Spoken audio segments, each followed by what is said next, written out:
victory to regulate, not to ban. So overall, it is a victory to the people of Tamil Nadu. It is victory to all the people who believe in Dharma. We are very happy that the police forces, which was using all the draconian measures from morning, they are pulling back now. In the next 1 hour, the Prana Pradishta of Lord Rama, the people of Tamil Nadu will be a part of this historic occasion in the next 1-2 hours. Today, Governor and even Nirmala Sitharaman, Kanjipuram, they have shown their district. It has come to such a state where the Honorable Governor of the state had to visit a temple in the morning. He had to use that kind of language. It's very, very unfortunate. That is what is happening in the state. And Madam Nirmala Sitharaman, she is participating in a function in a private temple. There the police have entered and removed all the screens. Very, very unfortunate. Now they have put the screen back in the same temple based on the court's order. We have never seen a government interfering into people's religious faith like what DMK is doing now. Not only is it condemnable, people of Tamil Nadu will teach DMK a fitting lesson in 2024 parliamentary elections. We are very clear about that. About the temple nearby Karunanidhi's house where you're going to see this thing. Sir, our local party cadres, leaders and the people of this area has invited us to this temple. It is a very famous Perumal temple here in Gopalapuram. So we wanted to be a part of this very historic process by being present in this temple. We are very happy that the people of this colony, Gopalapuram area, has given us a chance to come and join them to view this historic occasion. There is no politics. No politics. Sir நீங்க போன்லாம் வரதா தூரமா போங்க sir.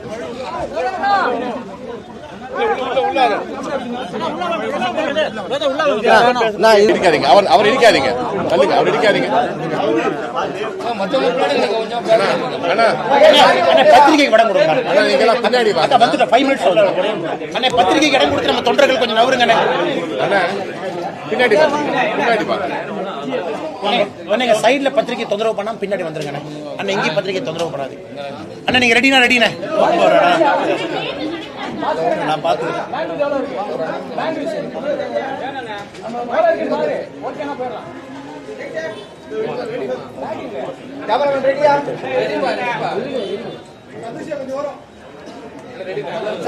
பத்திரிகை நண்பர்களுக்கு எங்களுடைய காலை வணக்கத்தை தெரிவித்துக் கொள்கின்றோம். நம்முடைய கோபாலபுரத்தில் வேணுகோபால் சுவாமி கோயிலில் மக்களுடைய அன்பை எல்லாம் ஏற்றுக்கொண்டு இங்கே வந்திருக்கின்றோம். குழந்தை ராமனுடைய பிராண பிரதிஷ்டை நிகழ்வை இங்கிருந்து பார்ப்பதற்காக. சகோதர சகோதரிகளே, கடந்த 3 நாட்களாக தமிழகத்தில் எல்லா இடத்திலும் கூட ஆளுகின்ற திராவிட முன்னேற்ற கழகத்தினுடைய அரசு குறிப்பாக இன்று நடக்கக்கூடிய பிராண பிரதிஷ்டை நிகழ்வை தடை செய்வதற்கு பல முயற்சிகள் எடுத்தார். HRNC அறநிலைத்துறை ஓரலா யாருக்கு இதை போடாதீங்கன்னு சொன்னாங்க, பர்மிஷன் கொடுக்காதீங்கன்னு. காவல்துறை ரிட்டன்ல அனுமதி இல்லை என்று பல இடத்துல ரிஜெக்ட் பண்ணிட்டாங்க. ஸோ மக்களுக்கு நேற்றிலிருந்து ஒரு மார்ஷியல் லா, ஒரு ராணுவ சட்டம் இருந்தால் எப்படி இருக்குமோ அது போன்ற தமிழ்நாட்டில் ஒரு நிகழ்வு நடந்து கொண்டிருந்தது. நேற்று நம்முடைய பாரதிய ஜனதா கட்சியின் சார்பாக நம்முடைய மாநில செயலாளர் சகோதரி வினோஜ் பி செல்வம் அவர்கள் ஒரு எமர்ஜென்சி ரெட் பெட்டிஷனை நம்முடைய மாண்புமிகு உச்சநீதிமன்றத்திற்கு மூவ் பண்ணி எமர்ஜென்சி ஹியரிங் கேட்டிருந்தோம். அது இன்று காலை முதல் ஹியரிங்காக ஜஸ்டிஸ் சஞ்சீவ் கண்ணா அவர்களுடைய பெஞ்சுக்கு அது வந்திருந்ததுங்க. அதே நேரத்தில் குரூப் ஆஃப் பெட்டிஷனர்ஸ் நம்ம மெட்ராஸ் ஹைகோர்ட் சென்னை உயர்நீதிமன்றத்துக்கு போயிருந்தாங்க.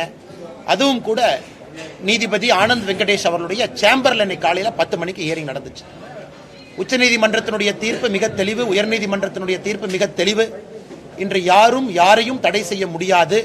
அனைத்திடத்திலும் கூட ராமபிரானுடைய இந்த நிகழ்வு, பிராண பிரதிஷ்டை நிகழ்வை மக்கள் கண்டு கழிக்கலாம். குறிப்பாக கோவில்கள், தனியார் கோவில்களுக்கு யாரும் அனுமதி பெற தேவையில்லை, அனுமதி கொடுப்பதற்கு யாருக்கும் அதிகாரம் இல்லை என்று மாண்புமிகு சென்னை உயர்நீதிமன்றம் மிக தெளிவாக தெரிவித்திருக்கின்றார்கள்.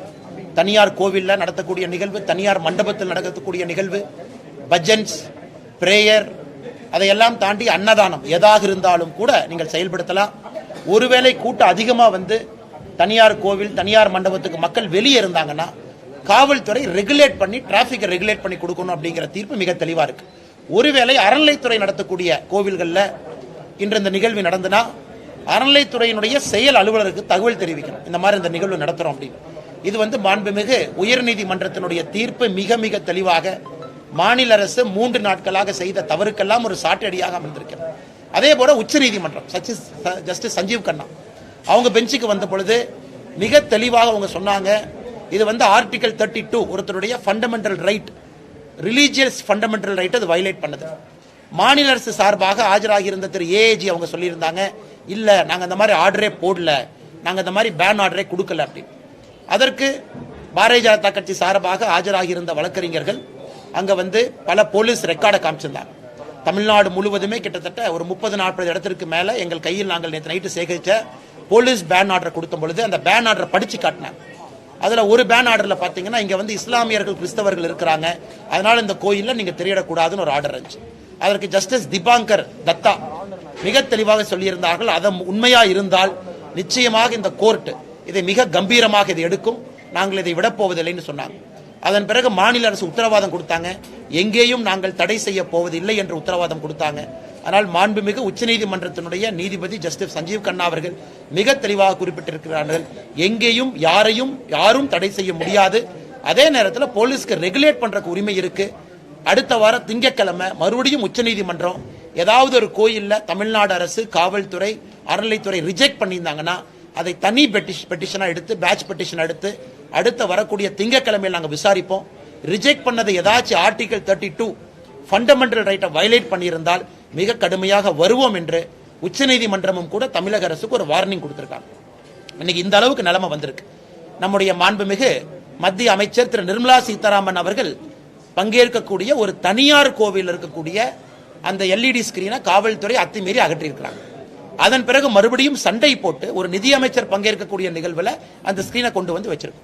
காலையில தமிழ்நாட்டினுடைய ஆளுநர் மாண்புமிகு RN ரவி அவர்கள் ஒரு அறநிலைத்துறை நடத்தக்கூடிய கோயிலுக்கு போகும் பொழுது அங்க இருக்கக்கூடிய பய உணர்வை பத்தி சொன்னாங்க. ஆனால் தமிழகத்தில் இருக்கக்கூடிய எல்லா சகோதர சகோதரிகளுக்கு எங்கள் அன்பு வேண்டுகோள், 12-20 அனைத்து இடத்திலும் கூட நீங்கள் திட்டமிட்டபடி அதை நடத்தலாம். யாரும் யாரையும் தடை செய்ய முடியாது. மக்களுக்கு உணவளிக்கலாம், பஜன் பண்ணலாம், தீர்த்தனைகள் பாடலாம், கோவில்ல சிறப்பு அபிஷேகங்கள் வைக்கலாம், யாரும் யாரையும் தடுக்க முடியாது. அறநிலைத்துறை கோவிலாக இருந்தால் தகவல் தெரியுங்கள், தனியார் கோவிலாக இருந்தால் தனியார் மண்டபம், தனியார் பள்ளிக்கூடம், நிறைய நிகழ்வுகள் நிறைய வீதியில நடத்துறாங்க, தெருவில் நடத்துறாங்க, சொசைட்டியில் நடத்துறாங்க, அபார்ட்மெண்ட் காம்ப்ளெக்ஸ்குள்ள நடத்துறாங்க. எங்கேயும் நீங்கள் அனுமதி பெற வேண்டிய அவசியம் இல்லை என்பதை உயர்நீதிமன்றமும் உச்சநீதிமன்றமும் தெரிவித்திருக்கின்றார்கள். இந்த நேரத்தில் நாங்க போட்ட அந்த எமர்ஜென்சி ரிட் பெட்டிஷனை, மிக முக்கிய ரிட் பெட்டிஷன் எடுத்து இன்னைக்கு காலையில முதல் ஹியரிங்கா கேட்ட உச்சநீதிமன்றத்திற்கு எங்களுடைய தாழ்மையான வணக்கத்தையும் நன்றிகளையும் தெரிவித்து, அதே நேரத்தில் ஒரு வரலாற்று சிறப்புமிக்க முக்கியமான தீர்ப்பை கொடுத்த சென்னை உயர்நீதிமன்றத்திற்கும் எங்களுடைய நன்றிகளை தெரிவித்துக் கொள்கின்றோம். அவசர அழைப்புக்காக இங்கே வந்திருக்கக்கூடிய பத்திரிகை நண்பர்களுக்கும் எங்கள் நன்றியை தெரிவித்துக் கொள்கின்றோம். குழப்பமான சூழல் ஏற்படுவதற்கான காரணம் என்ன நீங்க நினைக்கிறீங்க சார்? நான் நேற்று ஒரு ட்வீட் போட்டிருந்தேன் சார். ஒரு ஏடிஜி லா அண்ட் ஆர்டருக்கு அவருக்கு சார்பா அவருடைய டிபார்ட்மெண்ட்ல இருக்கக்கூடிய ஒரு அதிகாரி எஸ்பிஎஸ்னுடைய வாட்ஸ்அப் குரூப்ல ஒரு மெசேஜ் போடுறாரு. நான் சேலஞ்ச் பண்ணியிருந்தேன், நீங்க இல்லைன்னு சொல்லுங்க பார்க்கலாம், நான் ஃபுல் வாட்ஸ்அப் கான்வர்சேஷன் ரிலீஸ் பண்றேன். அதை நீங்க படிச்சாவே தெரியும். இமேஜினேட்டிவ்லி, கிரியேட்டிவ்லி அதை தடுங்க. இது காவல்துறை வேலைங்களா? உங்களுடைய மூளையெல்லாம் பயன்படுத்தி இதை தடுங்கன்னு ஒரு மாநிலத்தினுடைய போலீஸ் உயர் அதிகாரிகள் ஒரு எஸ்பியினுடைய வாட்ஸ்அப் குரூப்ல போடுறாங்க. இது ஒரு பக்கம். அறநிலைத்துறை அதிகாரியினுடைய பேர் போட்டு எந்த கோவில் போட்டு ஆடியோ கான்வர்சேஷன் ரிலீஸ் பண்ணோம். அண்ணே ஓரலா தடுக்க சொல்லியிருக்காங்கண்ணே, அதனால ஓரலா தடுக்கிறோம், நீங்க கோச்சிக்காதீங்க. இது அறநிலைத்துறை அவர் பேர் போட்டு எந்த கோவில் இருக்காருன்னு ஆடியோ கான்வர்சேஷன் ரிலீஸ் பண்ண. எதற்கு திமுக அந்த வேலையில் இறங்கணும்? என்ன அவங்களுக்கு பிரச்சனை? யார் யாருக்கு தொந்தரவு பண்ணா? கோயிலுக்குள்ள நிகழ்வு நடக்குது, கோயிலுக்குள்ள எல்இடி ஸ்கிரீன் வைக்கிறாங்க, மக்களை கோவிலுக்கு அழைக்கிறாங்க, கோவில்ல அன்னதானம் போடுறாங்க, வெளியே இருக்கக்கூடிய யாருக்கும் எந்த பாதிப்பு இல்லை. இப்ப நீங்க ஒன்னொன்னு இந்த மாதிரி பண்ண ஆரம்பிச்சீங்கன்னா, இல்ல இங்க இஸ்லாமியர் ஒருவர் வாழ்கின்றார், கிறிஸ்தவர் ஒருவர் வாழ்கின்றார், அதற்காக நாங்க அனுமதி கொடுக்கல, காவல்துறை ரிஜெக்ட் பண்ண எல்லா பெட்டிஷன்லயும் ஸ்டாண்டர்டா அந்த வார்த்தை இருக்கு. அப்படி பார்த்தா தமிழ்நாட்டில் எந்த நிகழ்வு நடத்த முடியும்? ஒரு கிறிஸ்தவர் நிகழ்வு நடத்தினா இந்து அப்ஜெக்ட் பண்றாங்க, நடத்தாம இருக்க முடியுமா? ஒரு செக்குலர் ஸ்டேட் அது. இல்ல இஸ்லாமியர் ஒரு நிகழ்வு நடத்துறாங்க, நபிகள் நாயகம் நிகழ்வு நடத்துறாங்க, அப்ப இந்து ஒருவர் இருக்கான்னு ரிஜெக்ட் பண்ண முடியுமா? அதனால எந்த எஜ்ஜுக்கு இந்த மைனாரிட்டி அப்பீஸ்மெண்ட் அரசு? எங்களை பொறுத்தவரை அனைத்து மதத்தையும் சமமாக பார்க்கின்றோம். ஆனால் திமுகவை பொறுத்த அப்பீஸ்மெண்ட் பாலிடிக்ஸ். இதை மைனாரிட்டி சகோதர சகோதரரை விரும்பல, இதை கிறிஸ்தவ சகோதர சகோதரிகள் விரும்பல, இஸ்லாமிய சகோதர சகோதரிகளே அதை விரும்பல. ஆனா மாநில அரசு அவர்களை கவர்வதற்காக எதற்கு இந்த வேண்டாத வேலையை 3 நாட்களா செய்யறாங்க.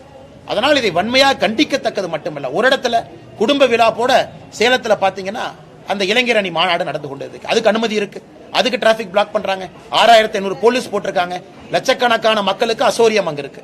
ஆனா ஒரு கோயிலுக்குள்ள தனியா அமைதியா நடத்தக்கூட நிகழ்வுனால அசம்பாவிதம் ஏற்படும், அசௌரியம் ஏற்படும் உங்க பேன் பண்றாங்கன்னா நாம் புரிந்து கொள்ள வேண்டும், திமுக அரசு இந்துக்களுக்கு எதிராக இருக்கக்கூடிய அரசு. இதே மாதிரி போச்சுன்னா திமுக தன்னுடைய வாக்கு அரசியலுக்காக எதை வேண்டுமானாலும் செய்ய துணிந்திருக்கின்றார்கள். இன்னைக்கு சுப்ரீம் கோர்ட்டும் ஹைகோர்ட்டும் மிக தெளிவாக சாட்டையடி தீர்ப்பு கொடுத்து தான் இதை நடத்த வேண்டிய நிர்பந்தத்திற்கு நாம் அனைவரும் தள்ளப்பட்டிருக்கின்றோம்.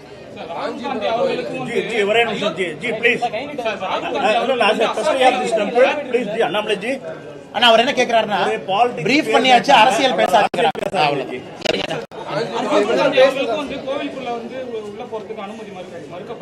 அரசியல் பேசாதீங்க. நல்லபடியா நம்ம ராமர் இதை பார்த்துட்டு அண்ணே நான் ஒண்ணு பண்ணுவோன்னே, நிகழ்வு முடிச்சுட்டு வெளியே வந்து உங்க கேள்விகளை பதில் சொல்றோம். ஏன்னா நம்ம இதை ஃபர்ஸ்ட் இன்ஃபர்மேஷனா கொடுத்தோம். நம்ம ட்ரஸ்டி என்ன சொல்றேன்னா, நீங்க வேண்டாம், நீங்க அரசியல் கேள்வி கேட்கறீங்க, நான் அரசியல் பதில் சொல்றேன், அதனால வெளியே பார்க்கலாம். நிகழ்வு முடிச்சுட்டு நம்ம வெளியே பார்க்கலாம். ரொம்ப நன்றி, ரொம்ப நன்றி. போலீஸ்க்கு லெட்டர் கொடுத்திருக்காங்க ஏற்கனவே, நேற்று கொடுத்த கடிதத்தில் திடீர்னு எல்இடி வைக்கிறது அங்க பிரச்சனை ஆயிடுச்சு. கரெக்டுங்கண்ணா. சார் இது வந்து அரசியல் இல்லை, இருந்தாலும் அந்த கேள்வி சார் பிரைவேட் டெம்பிள் அண்ணே, இது வந்து உண்மைதான். அதாவது பிரைவேட் டெம்பிள்ல நீங்க எல்இடி வைக்கக்கூடாது, பிரைவேட் ஹால். ஆர்கனைசர்ஸ் வந்து ஒத்துக்கிட்டாங்க.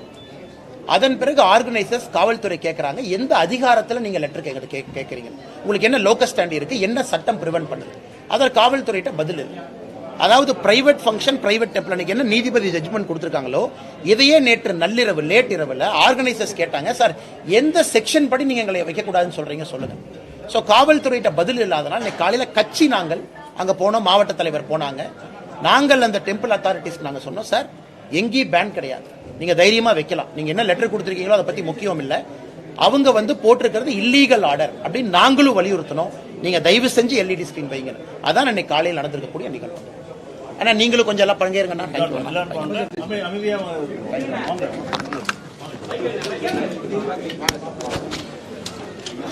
நவீன் நவீன் கட்டு கொடுத்தாச்சா?